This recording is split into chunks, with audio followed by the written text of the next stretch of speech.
One of the worst days of my life was when my 5-year-old younger brother was diagnosed with type 1 diabetes. It was heartbreaking. The kid who never stopped moving was now hooked up to a maze of machines and sentenced to an eternity of insulin shots. Willie's life was over, and he wasn't even in kindergarten yet. I promised him we would work hard to find a cure before he started kindergarten in the fall. Will jumped right back into his life. The 4 daily insulin shots quickly became just a footnote rather than a headline. When anybody asked how he was doing, he would say, "I'm doing just fine." And that's how he lived. My parents asked our doctor, should they be concerned about their 2 older children getting diagnosed with diabetes? With no family history of diabetes, the doctor told my family that we would be on the cover of the New England Journal of Medicine if anybody else was diagnosed.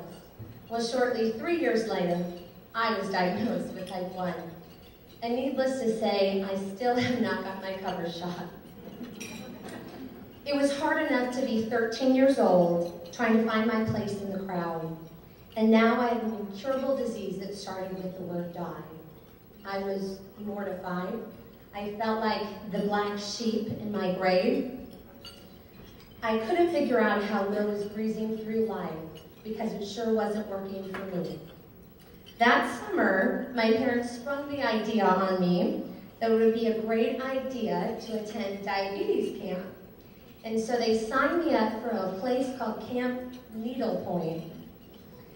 Were they kidding? No, they were not. They packed up my bags, drove me 4 hours south, and dropped me off in Hudson, Wisconsin. I sulked off to my bunk bed in the platform tent and just cried. This was not the life that I had planned for myself. I had just unrolled my sleeping bag when a girl with curly blonde hair came into the tent. She said, "Hi, I'm Nicole. You're gonna love camp, and we're gonna be the best of friends."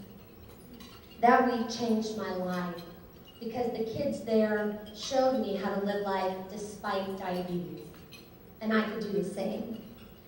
My brother Will is 20 years old now, finishing up his sophomore year at Baylor University. He's an amazing guy, enthusiastic and energetic, a triathlete and everybody's best friend. And most importantly, he's still alive because of the miracle of insulin. Thank you, Novo Nordisk, for supplying him with his daily insulin pens to manage his diabetes.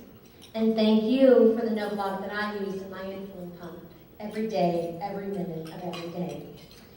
And all of us are grateful to you for pouring in money into your foundation to help find a cure for diabetes.